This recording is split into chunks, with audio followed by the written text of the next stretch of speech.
Paul Litt is a professor of 20th century Canadian culture and political history at Carleton University, where he is cross-appointed between the Department of History and the School of Indigenous and Canadian Studies. Earlier in his career, he was a historian at the Ontario Heritage Foundation, now Ontario Heritage Trust, the province's lead heritage agency, a policy advisor at the Ontario Ministry of Culture, and a freelance historian for a variety of history projects. Paul's teaching includes courses on Canadian cultural studies, cultural policy, and nationalism. His books include The Muses, the Masses, and the Massey Commission, a study of the Royal Commission on National Development in the Arts, Letters, and Sciences, 1949 to 51, and articles on other aspects of Canadian cultural policy. You're also the author of Trudeau Mania, which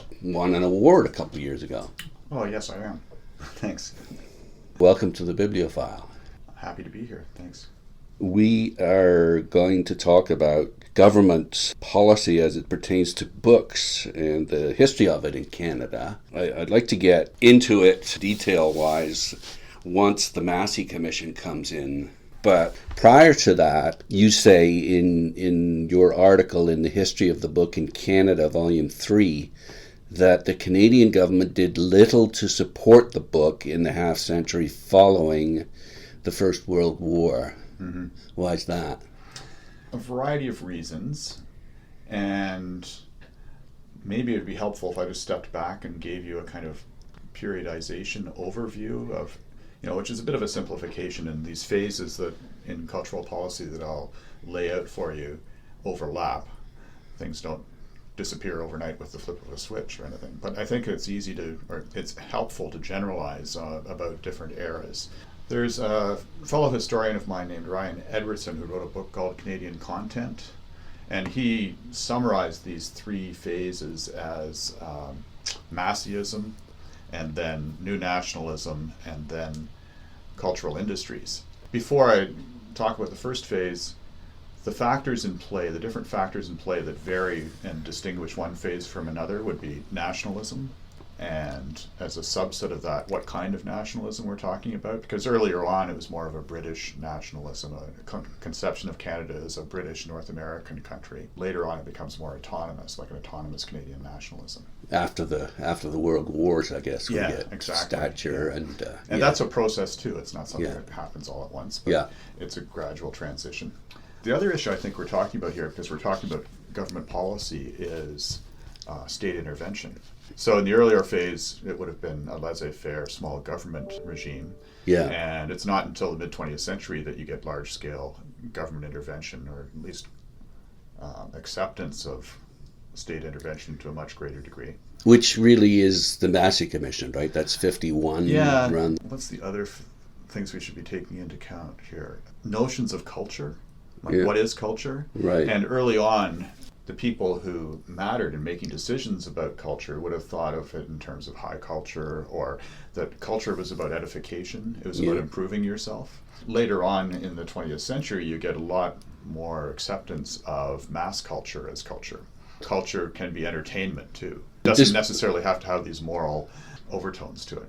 So would you say that just because books are books, they automatically fit into high culture in this view?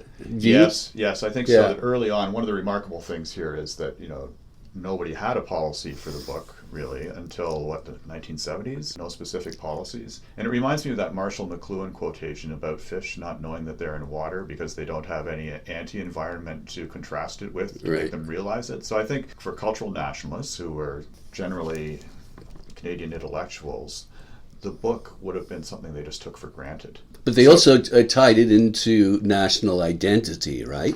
Absolutely. We've got those three factors now: nationalism, state intervention. What we're talking about really is different type of media, which would be the fourth factor. Like new media have a huge effect on these different phases of cultural policy. Mm-hmm. And books are old media. They're not even considered to be media, really, because everybody is so comfortable with print culture. It's been around forever, and this is just the way things are. So in that early phase, it's very much like that. So that explains in part why there wasn't any government support for the book. It was part of the environment. They didn't perceive it as in need.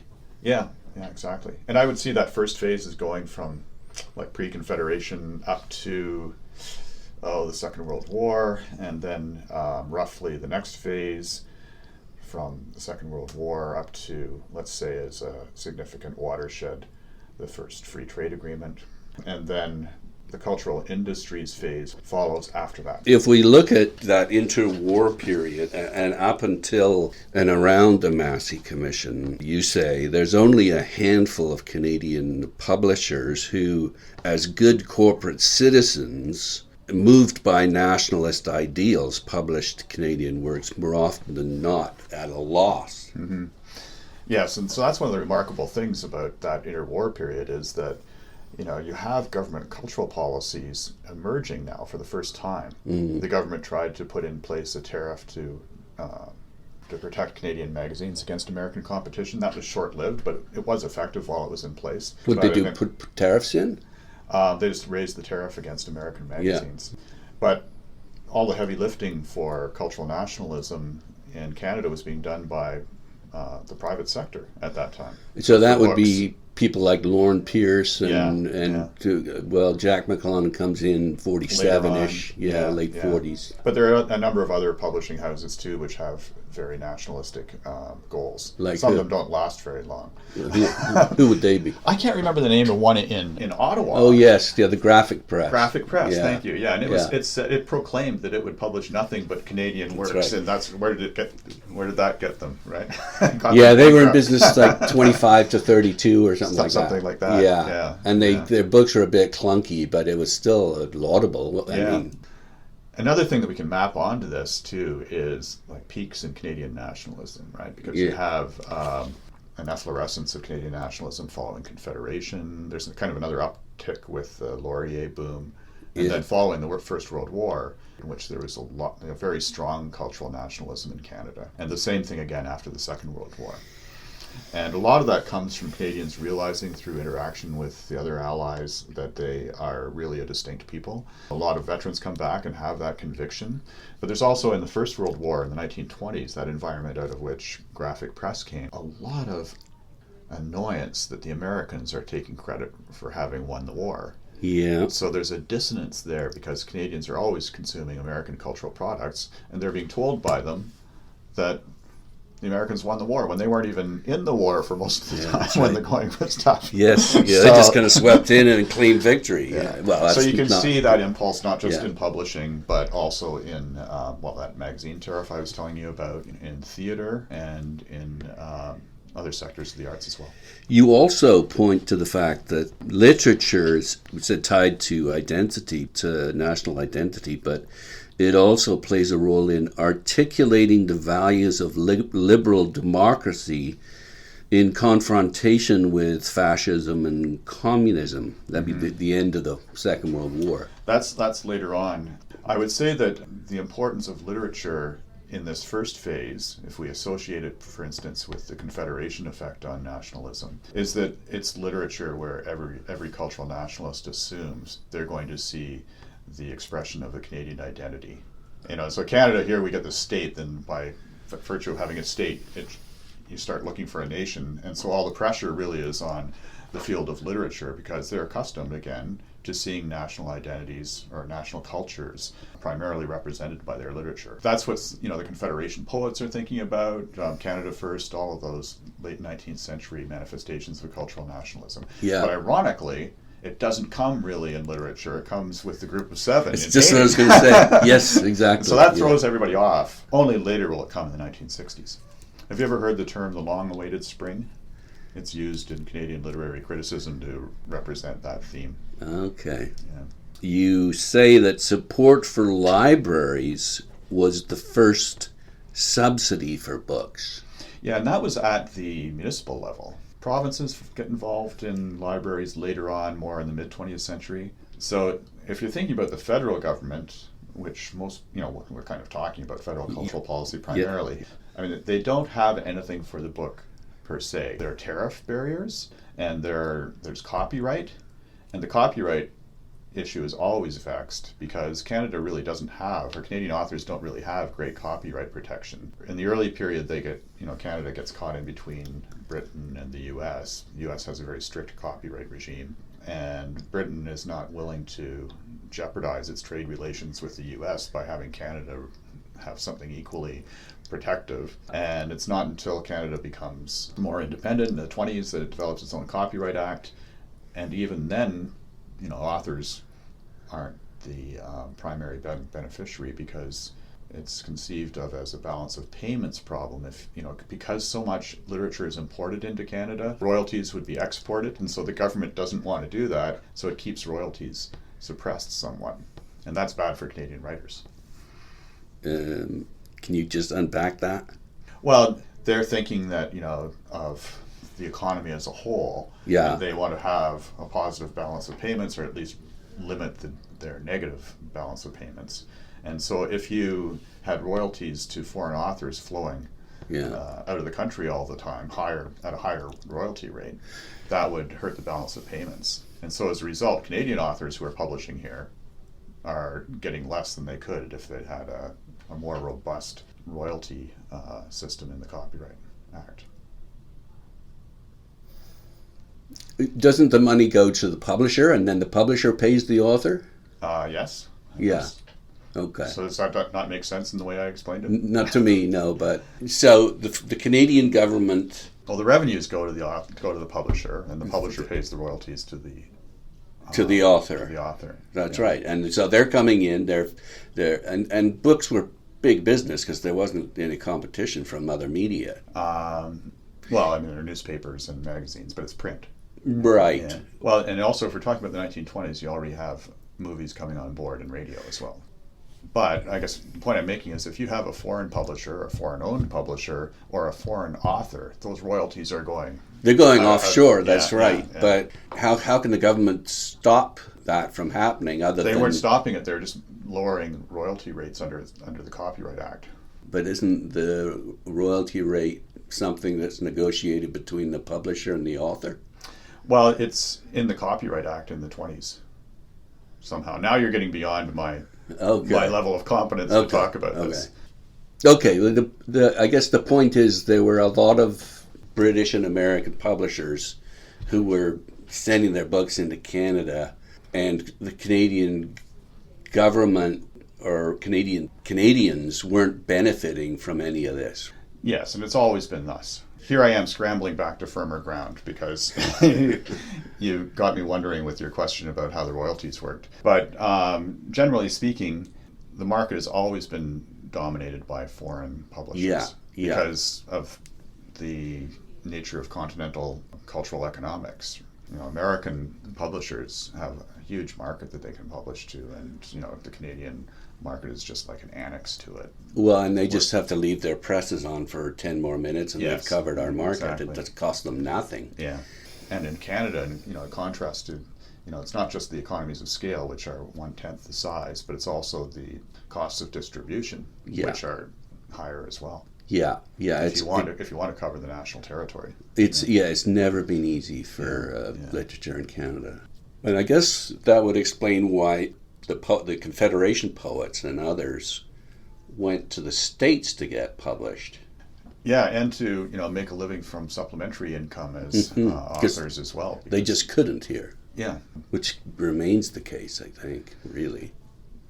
Yeah, I think that to become a successful author in Canada in the last 50, 60 years, the people who have managed it have been in different media, not just in print. They've been on television or in radio. They've become celebrities and brand names in a way. Yeah. And then you can make your living as an author in Canada, but not just if you're publishing books alone.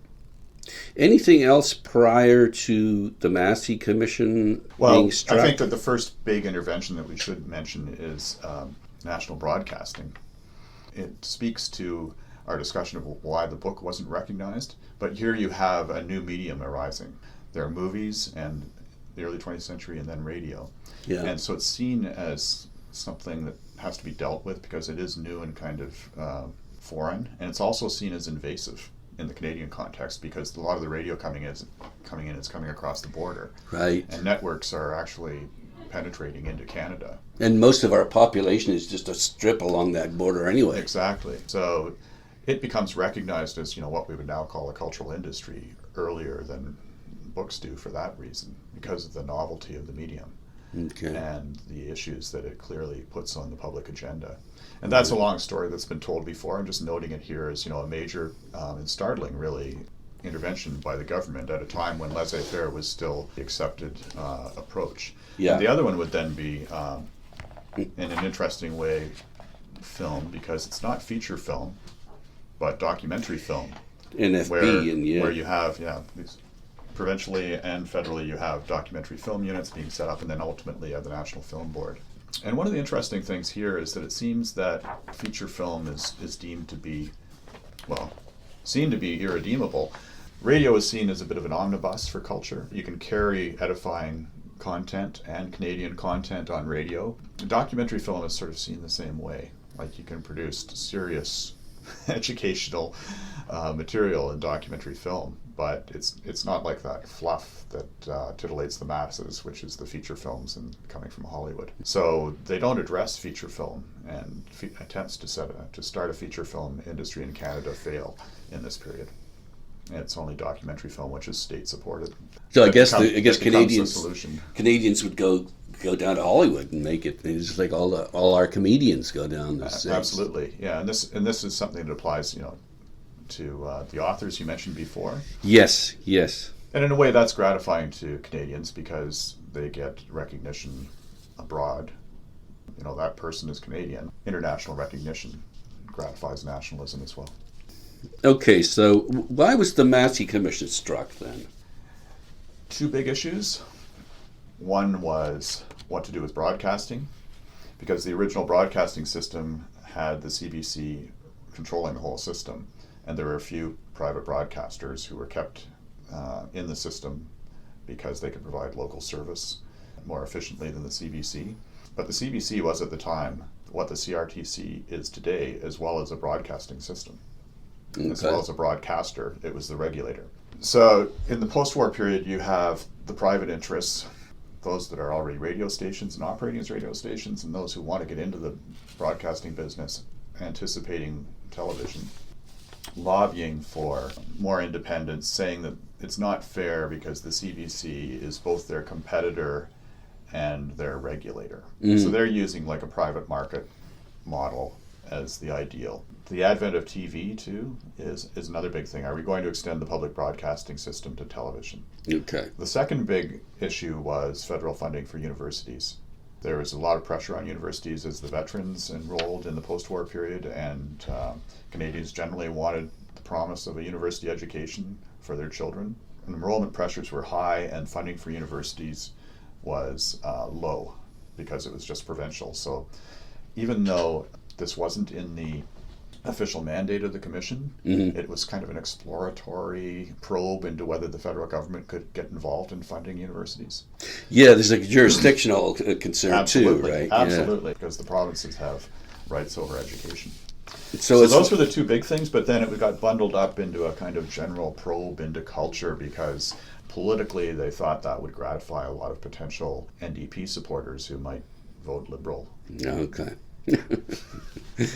So, yeah, and as far as books are concerned, not much mention of them. No, other than there you go. My argument again is evident in the Massey Commission's deliberations. They talk about artists and scholars, and they talk about broadcasting a lot, and they talk about film and various sectors, but there's never a concern for the health of the Canadian publishing industry. Obviously, though, huge amounts of funding for universities creates a new level of literacy. Absolutely. And in all of these discussions that we're having, you can ask, well, there might not be direct support, but what are the indirect consequences of the policy? And the one you just mentioned is, I think, one of the most overlooked and the most significant of the Massey Commission's impacts, which is the growth of the university system in Canada. Yeah. That breeds a demand for books, for textbooks, and it creates a whole market for the university graduates who come out of universities. Are going to be a market for Canadian cultural products thereafter. You make an interesting point here. You say at around the time of the Massey Commission, Canadian publishers only issued a few dozen literary and trade titles a year, and there were only about 24 bona fide bookstores across the country. That's shocking, isn't it? It really. I think there were more, perhaps, earlier. Yeah. If you go back to the 20s. Right. And then, the Depression and the war taken its toll. Like, for instance, if we think of Lauren Pierce at Ryerson Press, I can't imagine he's only publishing. I mean, you'd think he'd be publishing that many himself per year. Exactly, yeah. But it's a startlingly low number. Where'd you get that number? Do you recall? I think it's in the Commission's report. It's right in the report itself. Yeah. Okay. And so, today, the ratio I think that they mentioned in the report was 3, and this is a piece of. This is a statistic that is more reassuring. Yeah. That for every 3 foreign books a Canadian read, they read 1 Canadian book. We'd be happy to have that today. Yeah, there's stuff coming out right now that's showing that it's less than half that. Yeah, exactly. Okay, so the university boom. That's it does support, the Massey Commission does support a national library, though, and helps get that delivered. Yes, which again is kind of startling, isn't it? Yeah. Not until 1952 did we have a national library. And it supports the Canada Council. It proposes, it recommends the establishment of the Canada Council, which takes years to get established because of this ambivalence about state intervention in areas of culture again. I see. And so the Canada Council will give grants to authors, but that's never its biggest pay packet. No, and in fact, it's a couple of super rich guys, some sort of inheritance tax that windfall, right? That's how that. Yeah. One of them was Killam. I forget the other one. They die, and the government's going to get all this money. And one of the reasons that right-wing cabinet ministers in the Saint Laurent government don't want to fund culture is they don't want to take it out of general revenues. They don't want to be seen as spending tax dollars in this way. So the pro-Canada Council faction uses this windfall as a way to skirt that argument. Say, hey, we just got all this money. We're not spending. It is taxpayers, but it's not coming out. Okay. And not coming out of what we predicted as our revenue. Yeah. And the money, interestingly, gets split between federal funding for universities. I think it's a capital fund for building, and the Canada Council. The money is to endow the Canada Council. Okay. It is interesting. I know maybe a lot of politicians felt that a couple things. One, a nation's literature was there specifically to express the special character of its people. Mm-hmm. And the other thing is that maybe they figured that literature and great writing isn't something that should be government funded. It's something that geniuses can't help themselves. Yeah. Exactly. I think that there's that notion that the creative genius of the author is the only genuine source of a real expression of Canadian identity. And beyond that, there's all of these concerns about government interfering with freedom of expression or freedom of the press that are long-standing in Anglo-liberal culture, and those are preventing people from accepting this as well. So just to get back to a point that I hinted at earlier, in a way you can look at the Massey Commission as the last hurrah of this old hands-off laissez-faireism. They make some interventions, but they also, I think the crucial difference is they don't really interfere with, or they don't engage with cultural industries much. They endorse, except with the exception of public broadcasting, but that's already an established institution. But they're not going out there and saying we need Canadian movies to combat Hollywood, and they don't say anything about the publishing business, which is odd. They're not thinking in those terms. They're still thinking in a kind of Matthew Arnold style about what culture is, and that it's something that individuals should pursue in terms of their own self-improvement. It's interesting that the Canada Council, the breakdown of the funding was mostly to the performing arts. So like ballet and theater and opera, I guess. $639,000 versus $10,000 for books and writing. Yeah. Now, I'm not sure exactly what those numbers, I don't know if that's annual or what, but it just shows you that, again, books are just, and writing is not on the radar. Well, and they're also, again, just to reiterate another point, that's more evidence for it, that they're thinking in terms of Canada looking like it's got a civilized culture in comparison to other, Western nations that it emulates, more long-standing nations that it wants to be included among. And so they're funding, symphony orchestras and ballet companies, which are very high-cost endeavors. Yeah, very elitist too. Yeah, so it's high culture and high cost. And they're using them as cultural diplomacy as well as for domestic edification. What does that mean? They want to tour them abroad to show that Canada has culture. It's so sophisticated. We have culture as well. Right, just like yours. Yeah. Okay, so the Governor General's awards are taken over by Canada Council in 1959, literary awards, and it gets a bit better for writers because after the first decade, so that's 57 to 67 thereabouts, apparently, this is again according to your article in the History of the Book in Canada, by the end of that first decade, $1 million that's being distributed to writers. However, if we look at the breakdown for 68-69, it was $544,000 to literary out of $8,760,000 in total. That's so interesting too when you consider how people would still be expecting national culture to be expressed in literature as much. Yes. That literature would be one of the primary ways in which it would be expressed. Here, in terms of, they again are not prioritizing it for funding, perhaps because it's an extension of what we've been discussing earlier, that to an extent print culture is just kind of expected to be there as a kind of commonsensical thing that is generated by a society. And again, I think it's this trying to show off too, as you say. Oh, to with the other disbursements. Yeah. To the world, just saying, we've got culture here, look. Yeah, but we don't really pay attention to the literature. It's odd. What will happen in the 60s, though, is that despite the fact that they're not getting funded all of that well, you do have the long-awaited spring arriving. You have this sudden efflorescence under the stimulus of a more autonomous nationalism. Well, yes, but it's stimulated as a result of a crisis because of Ryerson being sold, Gage and Ryerson being sold to Americans. Well, you're right. In terms of what precipitates the policy response, it's absolutely it.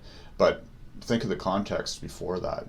Canadian writing and Canadian nationalism is on the upswing, and Canadian writing is suddenly getting a lot of attention. There's been a Canadianization movement in the arts and in the universities, which is putting Canadian content in. There's the new Canadian Library that started up in 1958. Absolutely, and there's the Carleton Library series here, which was the nonfiction equivalent of it. Yeah, and Jack McClellan really was putting out a lot of great books in the 60s. Absolutely, and so you've got this really happening cultural nationalist scene in Canada in the 1960s, and it's all in the context of that concern about where America is headed and the concern Vietnam about War foreign investment. So it's economic nationalism, yeah, and it's cultural nationalism, and then this crisis in the book publishing industry comes along, and it's both at the same time, economic and cultural nationalism. So it's a fusion of the two, and it can't help but be a cause célèbre at that point. I just want to quote Northrop Frye here. Now, this is him in 1980.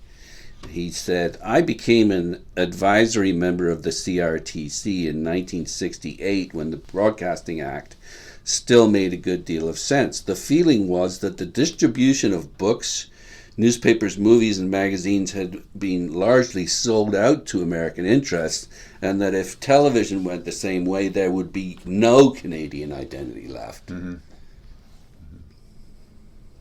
It's interesting in cultural policy studies, recently that assumption has been questioned. How's that? There have been scholars in the last 30 years who've said that a nation doesn't really need to have a creative culture to differentiate itself and to sustain itself, that really what you need only is like a functioning political culture. Yeah, well, values, right? Yeah. I mean, this all fits into Trudeau's post-national conversation. Yeah. And diversity. And to the idea of and to the idea of civic nationalism as well, which reduces it to those things that are, most people have in common as citizens of the state, and doesn't try to engage with those things that they would have that would differentiate them from each other and cause conflict, such as their ethnic traditions or any other kind of identity marker. Mm-hmm. So we're jumping ahead a bit here, though. Yeah, so maybe we should leave that. For now. Just for now. Okay, but I think we should highlight that is the underlying assumption here, that you need to tell stories about Canada to Canadians if you're going to have a viable nation. Yeah. It's a moment of high nationalism too, and one in which the British North American identity aspect is gone forever. That British connection is no longer a defining characteristic of the Canadian identity. And they're looking for something to supplant it. And so there's a lot of identity theorizing going on in the post-war period that's contributing to this. Why is it so important that Canadians have an identity? Why is that so important? What's the fallout? What's the danger of not having it? Well, it's a romantic nationalist notion that people have this legitimacy as a community because they've been together over a millennia. In Canada's case, obviously not that, but that's the assumption usually in romantic nationalism. And the culture is the manifestation of those things that they share together. Right. And it's also important in the Canadian context to stem the threat of Americanization or continentalism. And so there's a need to define what makes Canadians English Canadians. This whole conversation we're having is mostly about English Canada. What makes English Canadians distinct from Americans? Yeah, but again, what's the problem of us just living as a bunch of diverse sort of ethnic communities, being good neighbors, getting involved in politics, the thing ticking along just fine? Why do we have to have some kind of identity?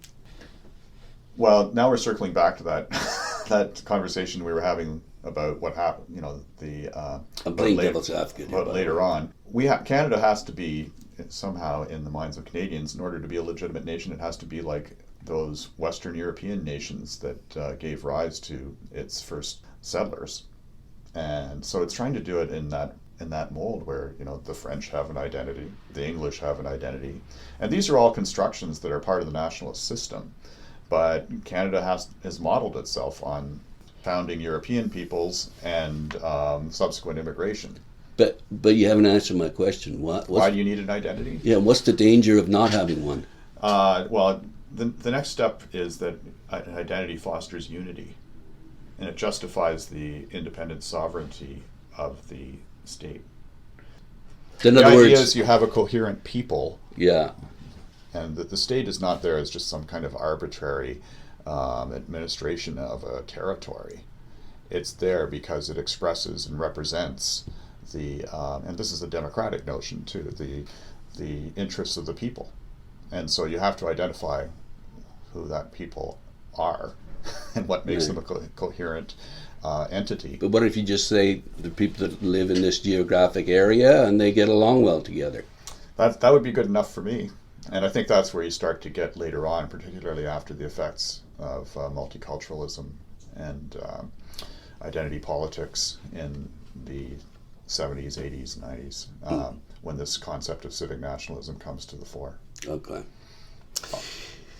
Foreign-owned firms accounted for 70% of sales and only 15% of all new books about Canada, and 3% of all the works of Canadian literature, all of which tended to be for the textbook market. So that's right around 1970.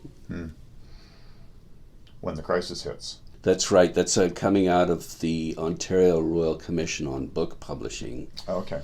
The commission positioned the book trade as a line of defense against Americanism.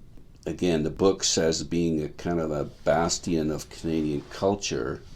And then the Canada Council block grants came in 1972 and a book purchase program, an export marketing assistance program, a book promotion and distribution program, a book week, partly in response to, I guess, to the commission, but also the Parti Québécois was gaining strength, and there was a bunch of translation grants that were then introduced. So, two things there. One is the national unity issue is important in what happens in the 1960s. Yeah. And so this embrace of cultural industries, which begins in the 1960s with Canadian content regulations for private broadcasters in TV and then in radio in the 1970s, and with subsidy provided through the creation of the Canadian Film Development Corporation and so on. It's interesting, like film and TV are getting more attention earlier before this book crisis comes. So that is spurred by an acceptance now of mass culture as a legitimate cultural interest for cultural nationalists, and by the Quiet Revolution, after which the Quebec government establishes a Ministry of Culture, which Canada itself has never had and has been leery of because it smacks of totalitarianism. But suddenly you're in a competition between the federal government and the provincial government of Quebec for who controls the culture. And so they start to get much more structured and deliberate about their cultural policies at the federal level. And that leads us to that crisis in the publishing industry in the early 70s when, for the first time, books are recognized as a sector where you should really have a cultural industries policy. And all the things that you're talking about, all of those different programs that you enumerated, they apply much the same kind of formula of subsidy and regulation with a bit of promotion thrown in. So you're going to subsidize the Canadian industry. So, sorry, this means... You can regulate to exclude foreign competition in some ways. Okay. Well, yeah, so there was money going to the writers, but there wasn't that much going to the publishers, and now that's changing. Is that what you're saying? Yeah, and so it's looked at not as, you're not just giving grants to artists, but you're supporting the whole infrastructure. Economic infrastructure upon which their livelihood depends. Okay. And so this is where you get a transition from how the Massey Commission thought about culture to the cultural industries approach.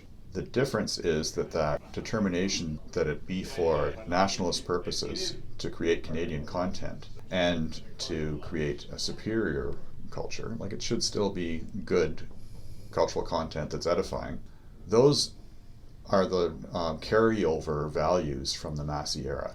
Whereas now laissez-faire is gone, state intervention is in. And when is this? In the 60s. In the 1960s, it becomes, with all of the radical ferment of the 60s, it becomes untenable to maintain hierarchies of taste that support high culture. And so there's, a lot of tearing down of taste hierarchies and a proclamation that this is the new democratic era for culture. Well, you look at Coach House Press, and there's just an explosion of all sorts of cool books that are coming out. So there is magazines and so on, and all that stuff is happening.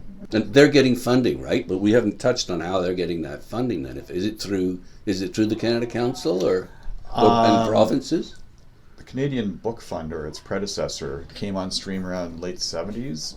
But it was 65 that Coach House came. I'm not sure where they're getting their money. I'm sure they were getting government grants from somewhere. Yeah, they were. But there wasn't, a deliberate, large-scale publishing program run by...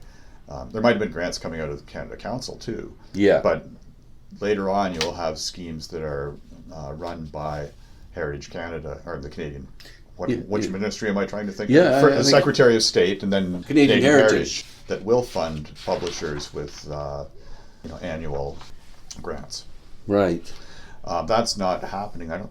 But there are other ways in which I think a lot of those small entities got government support by hook or by crook. Yeah, some kind of employment grants or so they didn't have just good writers; they had good grant writers. But really, then 60s and 70s is a pretty good time for publishing, but then we get into the 80s.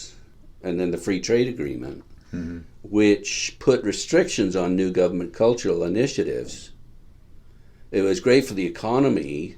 There was objections to this part of the free trade agreement that restricted cultural initiatives. And I think the deal was that Canada reserved the right to have its cultural policies and subsidize, right? And the Americans said, "Fine, but we reserve the right to retaliate," which put a damper on it. Yeah, it puts a damper on it. Well, how would they retaliate then? Oh, they could just slap a tariff on something else, or whatever, and implement some other kind of protectionist policy. Right. So, just in general terms, you have to remember that if you take the 1988 election as a referendum on free trade, the majority of Canadians opposed it. And the way I'd like to, in general terms, this is a kind of a massive simplification, but the high tide of 60s nationalism coincided with the completion of what we have as a welfare state now, and those social programs being put in place. And there was immediately a right-wing counter-attack initiated, which follows under the rubric of neoliberalism today. Yeah. And that neoliberal discourse was circulating throughout the 70s and into the 80s. And it hadn't yet been fully accepted as common sense at the time of the free trade agreement, because most Canadians weren't buying into it. Right. They still wanted their peaceable kingdom at that point. Which meant what exactly? Policies that include the ones we're talking about to support Canadian culture, but they also wanted Medicare protected. Yeah. They wanted their social programs of all sorts protected, and these were symbolic differentiators between Canada for them, and the United States, because the Americans were seen to be much more of an individualistic, everyone for themselves society. Dog eat dog. This is a key identity marker of that new Canadian nationalism. Would you say then that support for culture was significantly higher in the general population? Support for funding of culture was higher back then than it is now? I would say so, because you can argue the extent to which that neoliberal discourse was influential at that time, but over decades and decades of it becoming more than just talk, but also practices and institutions and everything else, it takes a real hold on government policy. And globalization means that it's become part of the prescription for being competitive economically in the international marketplace. And so you have to make sure that your overhead is lower, so your taxes will be lower, and so you can't support those programs as robustly as you might otherwise. Yeah. And so the sovereignty that the state has to protect and promote those things that make Canada distinct is eroded throughout this period. And so by the time you get into the early 21st century, I think it's really full-on neoliberalism, but it's a process that takes some time. Because in an interesting way, Canadians are more resistant to it than British or Americans, because they've embedded the welfare state and all of that into their identity in that moment of high nationalism in the late 60s. Just as an aside, I'd say from about 58 to 75, fantastic books being published. Not that there weren't after that, because technology improved, but there are some terrific books being published during that period. And that would be before there's, wide-scale, a large amount of support for coming from the government for the publishing industry, right? Yeah, funny, isn't it? So it goes back to that classic kind of liberal argument that would have prevailed in the 19th century, is that this is, you were saying before, it's a product of individual genius, or the culture itself. And I was going to say, it's Jack McClellan. You can't force feed it. Yeah, Jack McClellan and Lorne Pierce, these two guys, they were championing it, and without them, I don't know if it would have been there. Would you agree with that view of history, that type of... That individuals make a difference? Yeah. Sure, although, they spring up under particular circumstances where other individuals might have done much the same thing in a somewhat different way. Who knows? There could have been a nationalist at a different publishing house who did it in a different publishing house, for instance. So it is the circumstances as well as the character that are interacting there. During the 70s, then, when the funding started kicking in, because it was only from about they say the early 70s, then after the Ryerson crisis, And that's, people were upset. People really, the population was upset about it. Mm-hmm. You fast forward a couple of decades, and McClellan Stewart gets basically given away to the Germans, and no one cares. Mm-hmm. Yeah. So what's happened? I think people have just been worn down by the neoliberal version of the new reality, and think it's an inexorable way the world works, and that those old possibilities are foreclosed as a result. That government can't afford to do this, is that Government can't afford to do it, yeah. And there's also the corollary doctrine that nationalism is inherently bad and reflects a nativistic kind of belligerence that has brought only terrible things upon the world, and that we're now part of this brave new globalized world. But it's a common sense about the way the world works, which isn't necessarily true, right? That before that, Canada had a more mixed public and private sector economy with a lot of government involvement in various sectors, and Canada did all right.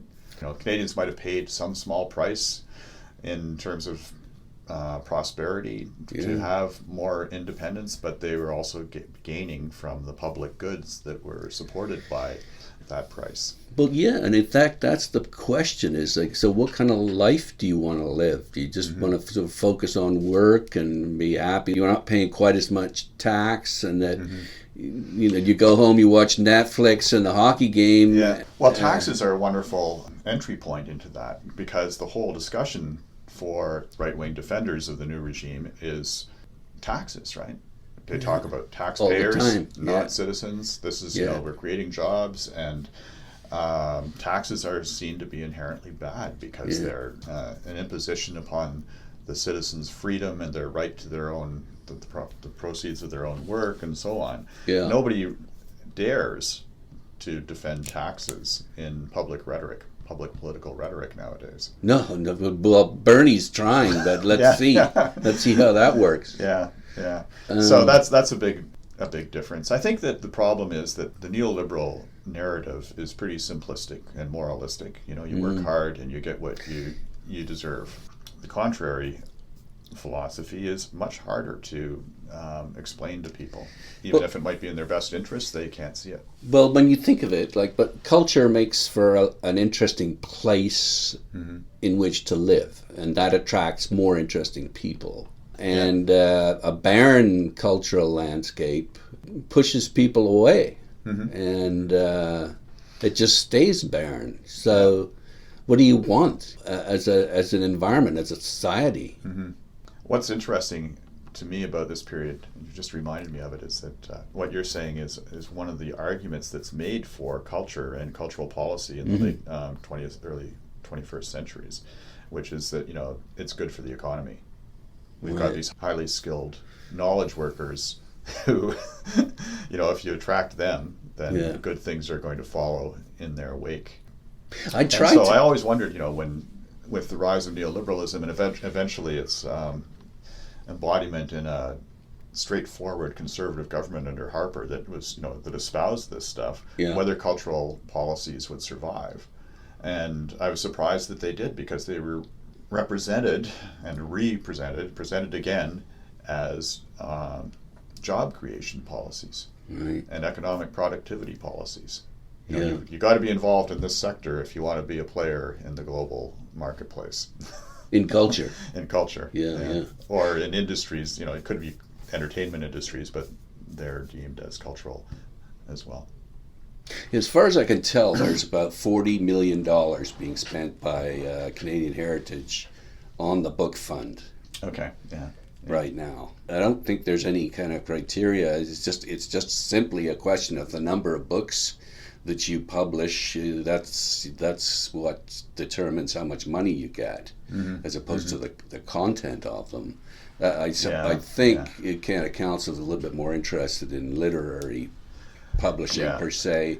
And that policy is relatively recent, I think, isn't it? Like the last few years. Yeah. There's a parallel, and this is like the Achilles heel of the cultural industry's approach. Ryan Edwardson talks about it in his book, Canadian Content Again. And that is that at a certain point, government managers, bureaucrats, or whoever's funding culture from the government, they become reluctant to make value judgments about what's Canadian and what's not. Yeah. And what's a good culture and what's bad culture.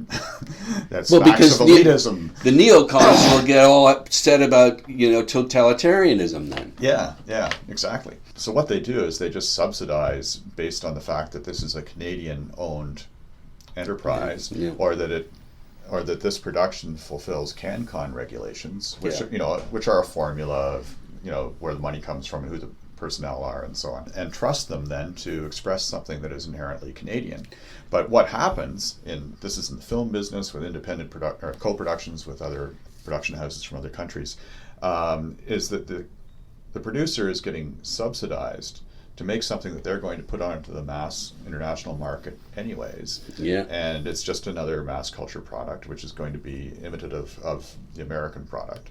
Yeah. And so it's got nothing to do with Canadian why are you putting culture? this money into it in the first place then? Yeah. And so that's why you end up ending up with the rationale of jobs. And it appears that that's what's happened with the book fund now.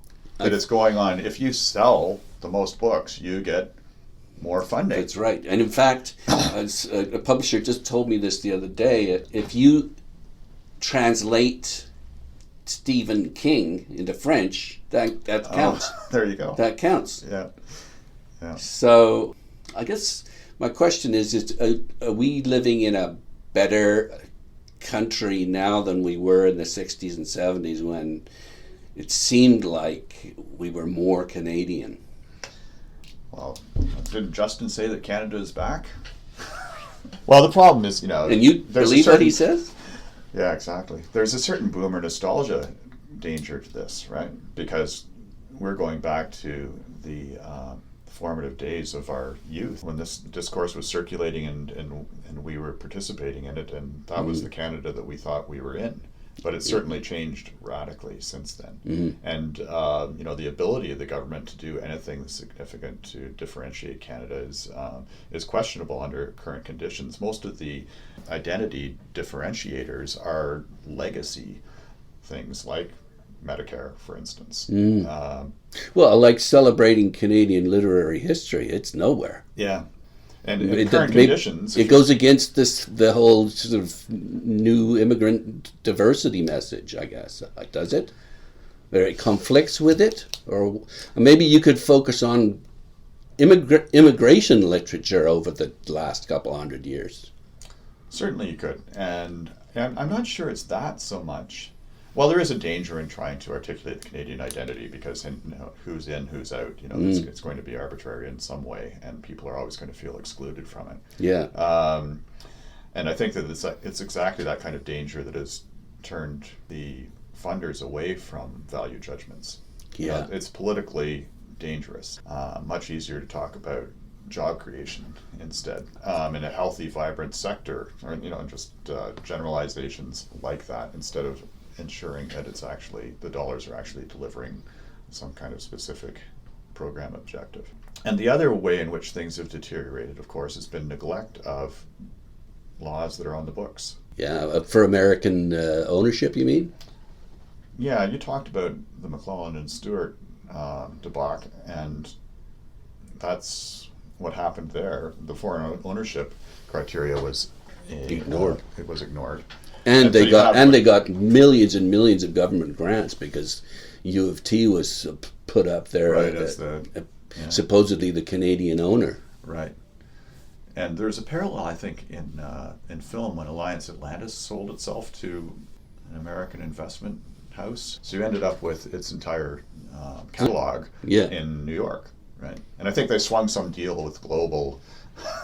So they're building something to bring it back to Canada, but there was all of this stuff that had been funded by the government over decades suddenly was offshore. Yeah. And the same thing happened with McClellan and Stewart, right? Because the backlist was now in a German-owned company's hands. That's right. Which is just so funny. So they're ripping off the federal government. But there's other things, like monopoly provisions in the Competition Act.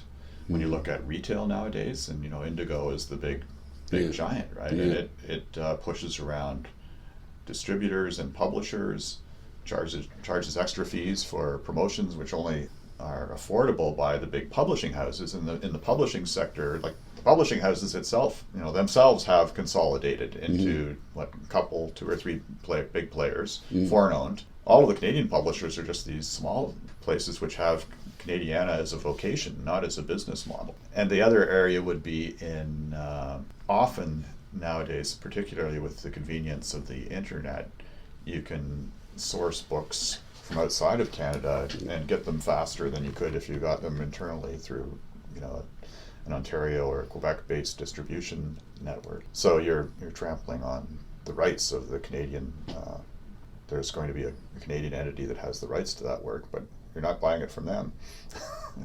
You're getting it somewhere else, or you're getting it, downloading it in an ebook form from online. So there's been a lot of fragmentation in the retailing of books, which has really hurt Canadian publishing. But I think it's really encouraging to think that there are all these small Canadian publishing houses out there doing this. About 300 of them or so. Despite that. Well, they do fund, that book fund funds about 200 or so. Okay, yeah. Of them. So they're getting along with subsidies. Yeah, which again is my question is: Are we sort of better off now than we were 50 years ago, or are we in danger of being submerged in the flood? Let me do this. This is Northrop Frye here, okay? He talks about this flood. He says, nor could a regulating agency even count on the support of public opinion. When Canada was, in the stock phrase, flooded with American programs, it was clear that the majority of Canadians preferred the flood to any Canadian ark that would float above it. It's interesting. There are instances in the past. I'm not sure how. I couldn't claim that they represent current Canadian public opinion, but where Canadians have been polled about cultural nationalist issues and have indicated strong support for cultural policies that will foster Canadian culture, but at the same time they don't practice it. They don't want to have to consume that culture, apparently. That's right. And we referred to it, the fact that fewer Canadians are reading Canadian books than it seems. I don't know ever, but it's not a very high percentage. And the question is, well, why not? And how do we make it easier? And I don't want to prophesize doom here, because this concern that you're articulating about our cultural condition, it's been the same one, right? Same throughout this whole time.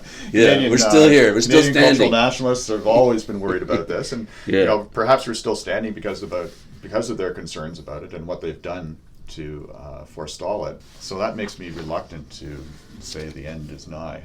Yeah, and all of these factors that I enumerated off the top, they're constantly shifting. Like the technological context, we've seen it shift rapidly in the last 20 years, and people are still coming to terms with what that means. It hasn't really consolidated and stabilized in any kind of coherent fashion yet. Well, it's starting to, I would say, and people are learning what to do with it. But it's hard to foresee conditions which would spell the end for Canadian culture. It's just as hard to foresee conditions which could lead to some kind of renaissance. It's tied in with this fundamental question of politics that we're seeing play out in the United States right now. Bernie Sanders versus Donald Trump. Are we going to? At one time, we thought, well, we had the myth of progress was being fulfilled with the election of Barack Obama. Yeah. You could say the same thing in Ontario. Kathleen Wynne. Right. Things are looking up, and we've turned a corner now. And then you get Doug Ford. Pendulum. Yeah. So, who knows? Yeah. I think that there are still amongst Canadians, though, current ideas about what it means to be Canadian that are rooted in that 60s moment and are latent, waiting to be exploited or tapped into, perhaps, and if the right circumstances arise. The interesting thing is that neoliberalism, in other words, to put it in a different way, despite all of its triumphs in terms of making the world safe for capitalism, it hasn't engineered or been the happy beneficiary of any kind of new nationalist moment that fuses its doctrine with Canadian identity. I think the Canadian identity, which is, it might be in an attenuated form right now, but it's rooted in more social democratic notions, part of which include subsidies for culture, support for Canadian culture.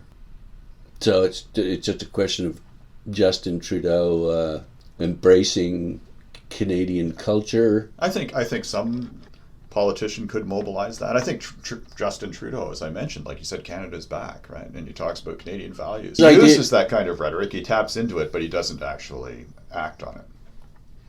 It's just mostly about diversity. Yeah.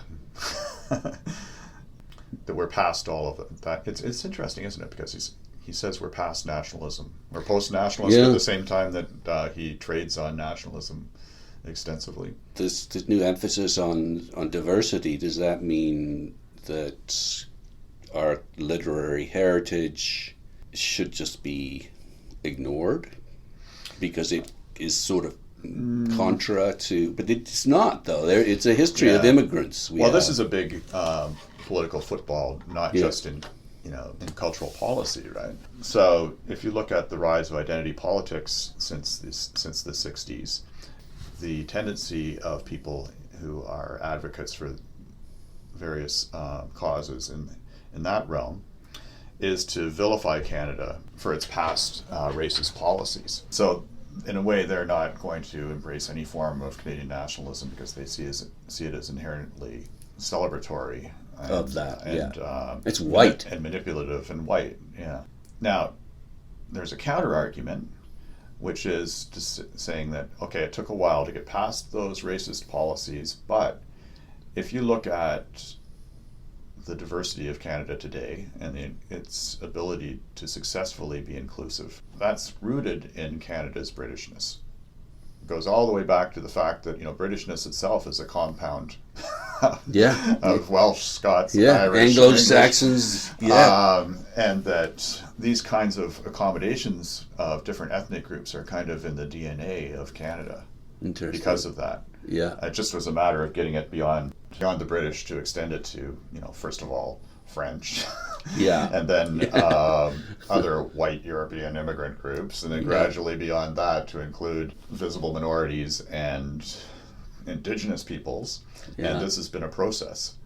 The argument is that there's something about Canadian political culture at its core that made that easier than it would have been, or it has been elsewhere. Okay. But that argument also gets critiqued for being another form of reactionary, Anglophilic, wishful thinking.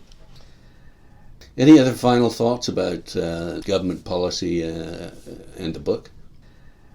One of the things that we mentioned in the wake of the Massey Commission was the contribution that universities made and federal funding for universities made to the health of the book industry and to particularly Canadian books, Canadian content.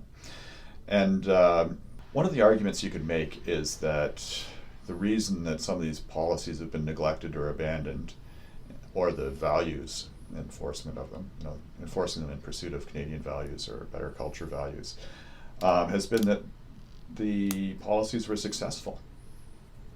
Nobody really worries about Canadian literature anymore. It seems to be well established. I'm thinking because we're sitting in a department or a school that is a school of Canadian studies. It arose out of the Canadianization movement and the fears about Americanization in the post-war period. And so there was a nationalist crusade for this, which wanted to establish Canadian content as a legitimate object of study in the university. And it was largely successful. Even though there aren't that many Canadian texts that are used in education. No, but there are, it would have been considered a dubious proposition to study Canadian history or Canadian literature 70 years ago, 80 years ago, and now it's just accepted. And then on top of that, the university sector continues to grow. Like more students are going to universities. It's a business, is what it is. Yeah, that might be the That's a what the neoliberal. gray lining of that cloud. Those, I guess, are my only thoughts about how we shouldn't despair quite yet. In other words, in a way, what we were talking about is a kind of what in economic terms they'd call an infant industry argument. It needs to be in a hothouse for a while with some protection until it can compete on its own. Mm-hmm. And perhaps Canada is at a point in terms of Canadian literature that it can do that. But then, you go back to the state of the publishing industry and say no. That's the problem, though. I don't really have a handle on how good it is now relative to how it used to be. It's always been in jeopardy. I think it's a perilous trade, right? And writers are struggling. They're making less. The average income per writer, as it's reported, and who knows how those statistics work. And the domination of the big publishing houses mean that they're the only ones with the real marketing muscle to make a bestseller, and they skim off the cream of the talent and appropriate it for their own profits. Mm-hmm. The Canadian small publishers we were talking about, who have a Canadian mandate, they do all of the talent development. And then it gets stolen from them. They don't get to benefit from it. Yeah. So maybe we need a new Massey Commission. Yeah, it's been a while, hasn't it? Yeah. When's the last commission that was focused on culture? I guess the last big one would have been Applebaum Hébert in the 70s. But where all the action is right now is thinking again about the Broadcasting Act and regulation, and whether that kind of regulation could be extended to digital media and the internet. Yeah. Thinking about regulating big data and taxing it. These discussions have gained a lot more currency in just the last couple of years, I think, because of a lot of the abuses of those big data companies. Yeah. Okay, so we've come to a very Canadian conclusion. It's time for another commission. Exactly. Thanks very much for sharing your thoughts with me. Oh, my pleasure. I've been speaking with Paul Litt, who's a professor of 20th century Canadian culture and political history at Carleton University in Ottawa. What are you working on right now? I'm working on a study of Huronia as a tourist region in Ontario, the southern Georgian Bay area, in the 1940s and 1950s. And you could turn that into a book, I hope. I hope to. I was looking for something else to do with an IA at the end of its title. So after Trudeau Mania, it's Huronia. Very good. Thanks very much.